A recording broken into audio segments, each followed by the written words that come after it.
Steve Denny with Innovative Business Advisors. Steve Denny co-founded Innovative Business Advisors in 2018 and serves as a managing member of the firm.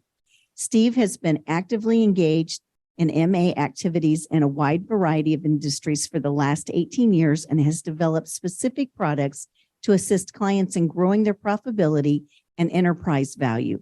His specialty is working with established private companies in the lower middle market with annual revenue from 1 to 50 million. Join me as we welcome our fearless leader, E4E, Steve Denny, as he speaks to us about the 8 steps to build value. Give you Steve.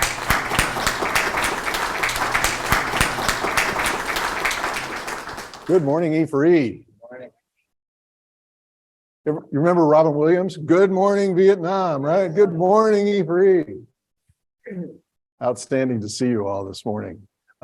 Thank you very much for that nice introduction, Karen. And Les, it just absolutely amazes me how each of these presentations flow. So continuous improvement. And as Karen talked about, we work with a lot of business owners that are preparing themselves for life after work. And that's a key thing, life after work, right? And a business owner, typically their life revolves around work. So what I'm going to talk to you guys today about is 8 steps to build value. And there are a couple of premises that I want to give you first off.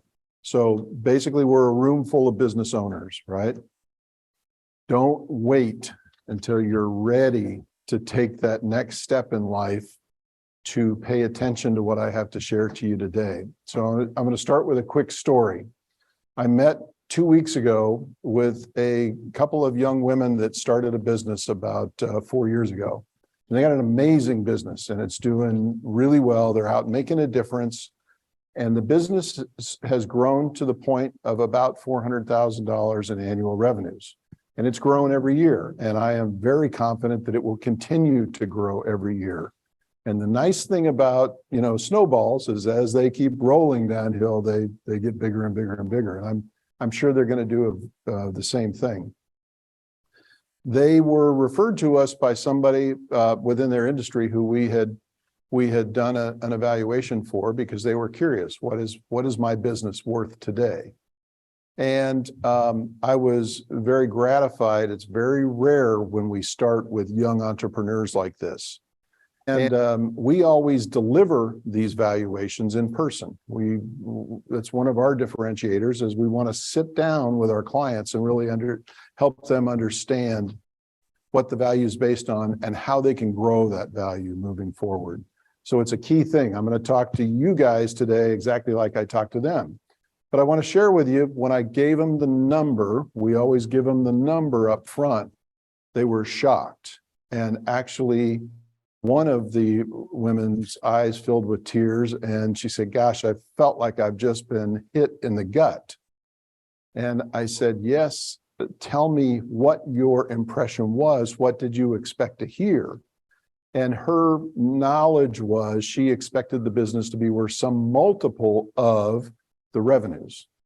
They were thinking that they had a much bigger net worth in their business than they currently had. And I said, well, how fortunate for you that you learned this at this point in time. Can you imagine if you came to me and sat in my office and said, I want to be out of my business within the next few months. And what do you think I'm going to be able to get from a fair market value for my company if I exit it? And I had given you this news. And that kind of changed their perspective a little bit. So I want to bring that to you guys as you think about your own businesses. Don't wait until you get there and then be surprised. Know where you are now and be intentional about building value. So I hope from this talk that you all will think about your business in 8 different dimensions and focus on some specific things. And I'll highlight those for you as we go. So I want to start by saying that all businesses are worth something. That number could be negative. That number could be positive. Business valuation, different than real estate, different than items like cars or physical assets, Business valuation is a range. There is no one number that any business is worth. You can't get to a specific number. If you lined up and had a business valued by 5 different valuators, they would probably come up with 5 different numbers, but they would all be within a range, okay? So business valuation is part art, part science. So the science is mathematic. It gives us some specific ranges, and then there's a little bit of art. I'm going to talk to you about both of those today. First thing I want you to understand is the cornerstone of business valuation is the numbers, revenues and profits, right? That's the cornerstone. Your numbers are the face of your business, and your numbers are the language of your business. A lot of business owners, particularly small business owners, don't focus on their numbers. They focus on whatever it is their business does, how it serves its customers. And I'm not going to tell you that that's the wrong thing to do. What I am going to tell you is this is the right thing to do. Always be focusing on your numbers. We learned this with SVB Bank this week. We've said this since the pandemic. If you only have one banker that you're dealing with, time to get out and make some relationships. Always have a backup plan, right? We can always be surprised. Nobody expected SVB Bank, a bank with deposits of more than $400 billion, to be insolvent in a matter of 2 days. Think about that. What if you had your money in SVB Bank and you couldn't access it, right? What's one of the hardest things for businesses to do? Grow, right? Create new sales. Many people said this morning, I wish I had somebody, if I could get a free employee, I'd have them out cold calling. I'd have them out generating sales for me, right? One of the key things to think about in your business is if your sales mix includes recurring revenues, so you don't have to go out and re-recruit that client year after year after year, that's a hallmark of a way that you can stair-step your value up. If 2 businesses are in the same market, serving the same employees, and one has to go out and create new customers every day, and the other one has some form of a subscription program or an automatic payment program or some form of a recurring revenue model with their client, that recurring revenue business is going to be worth significantly more than the other one, even if they're doing the same level of sales, because the business owner doesn't have to continue to do that. So recurring revenues is key. Next thing is dependence. Think about your business. Is your business dependent on any employee?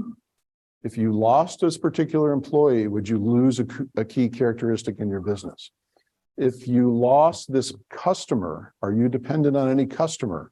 Does any customer represent more than 10% of your revenues? If you lost that customer, would that have a material impact on your business? If you lost a supplier, would that have a material impact on your business? Or do you buy all of your supplies from a single supplier, right? Make it easy for you, but what happens if they had a problem? Dependence is typically something that detracts from revenue, from the valuation. Okay, so if you have a dependence problem, you're going to lower your valuation. Does that make sense? All right. Next is brand. This is a little bit nebulous, but think about the buzz that your brand creates in the marketplace. Every business has a reputation, and this, in the era of social media, is becoming even more important. Your reputation is basically on the front page of social media, which was the local newspaper of old, if you will, every single day. So your reputation is important. This can be an adder if you're a business that basically people think of first. If you're investing in repetitive advertising and things of that nature, and you're the business that comes to mind in your space, that can be a significant adder to the value of your company. It's a big differentiator, which we'll talk about a little bit more. Next is culture. What's your culture like? If your culture is such that it's somewhat toxic and your front door is always revolving because your employees are coming and going in your business all the time, that can be a detractor of value.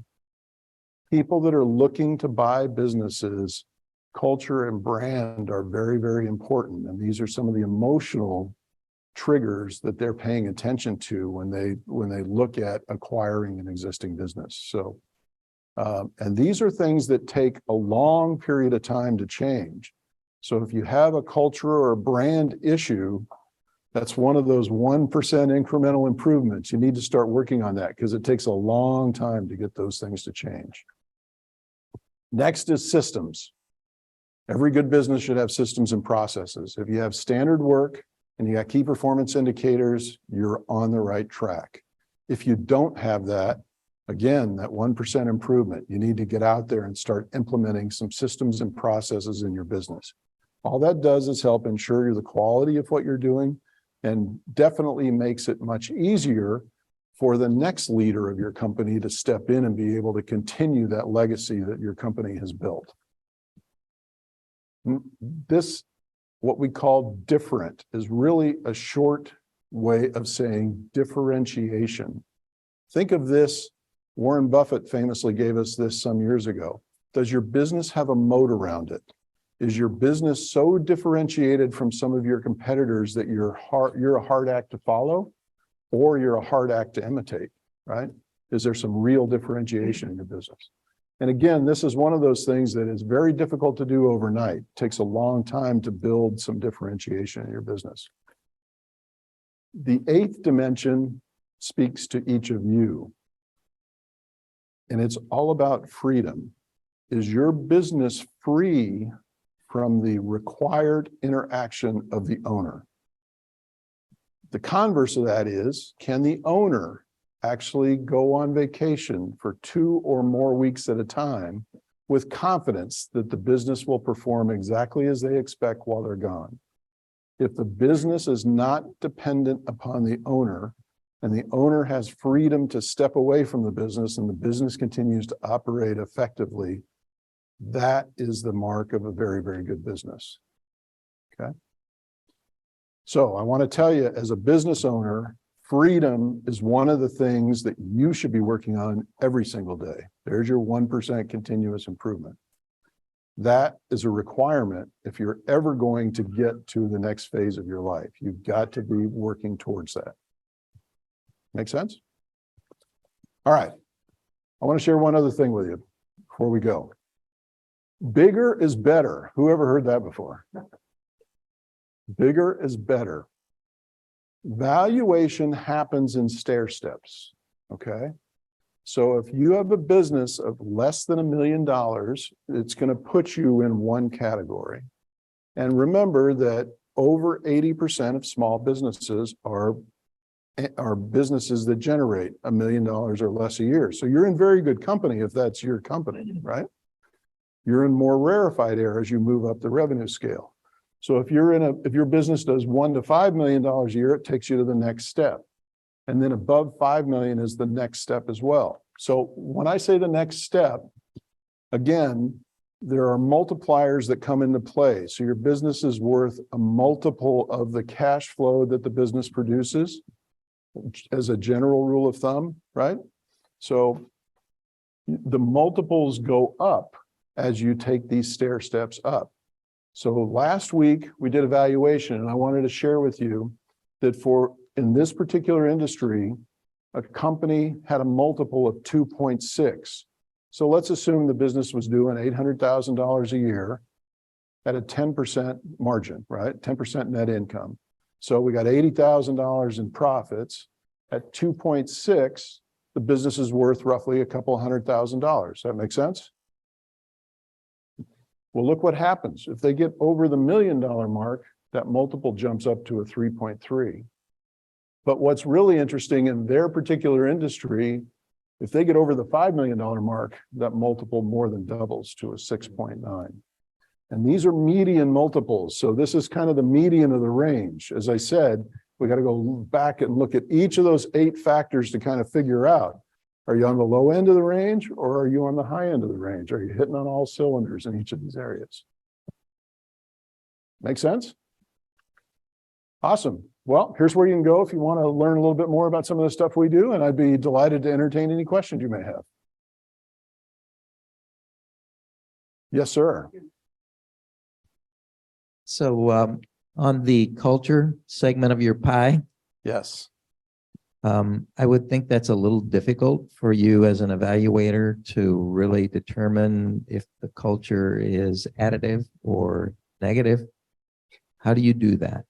So we do it primarily from the HR perspective. So we're measuring some of the measurables in the business. What has their turnover been? How do they handle things? Do they have an employee manual? Do they have expectations established? Do they actually review people and provide wages? So that's the primary way that we look at it. One of the other things that comes into that is what is their customer churn as well, and what is their level of referrals from their customers. So if they get no referrals from their customers, and that again, it's another indicator. Do you ever look at or even conduct employee opinion surveys to get a sense of what the people feel the culture is like? We have, but it's rare. So generally speaking, we are doing this for an ownership group for one of several reasons. And we call this out, we get the statistics from them. They don't really know what it's telling us, if you will. We get a bunch of information from them. And then we share with them that we suspect, we don't have conclusive evidence, but we suspect these are some of the things that are going on. So one of the common questions I also get is, what are the things that most business owners should be doing? Freedom, recurring revenue. Okay. Freedom, recurring revenue.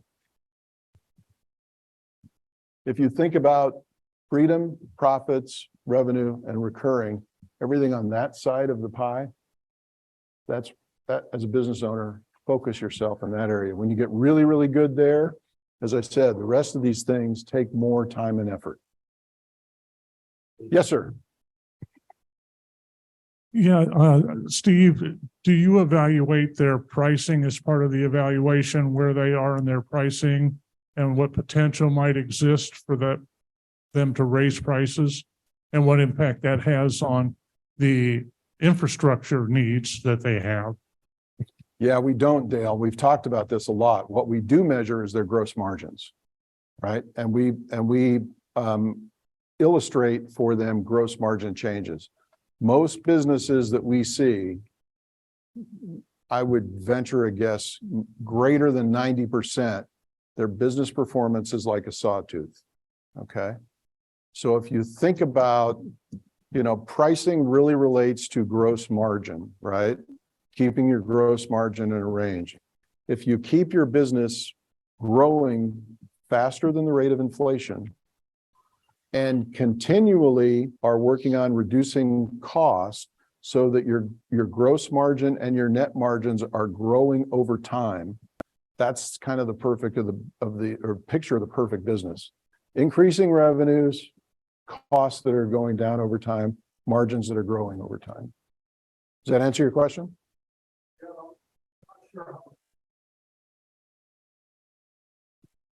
I'm not sure how the pricing element is factored into that. I understand that reducing costs, but there's a point at which you can no longer reduce the cost without sacrificing some of the things that the customer values. But in my experience has been in a lot of cases, the owners are being severely undercompensated for the value they're providing, and that there's a lot of potential for price increase there. Yeah, they're the chief everything officer. They can't get paid for everything they're doing because they're doing too much. Yes, sir. I'm always looking at the different side of a situation. Take a look at your freedom, and you talk about how the company does when, if you can take time off and whether it's going to continue. Let's look at a reverse situation. What if the company does better when you're gone? Ah.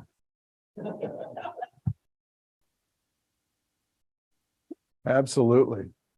Pretty rare to see that, but again, we're measuring, and one of the things we do in our evaluation is we generate an income trend, and we illustrate what's called the common sense method of accounting, if you will, taking the dollars out and just looking at the percentage movements over time.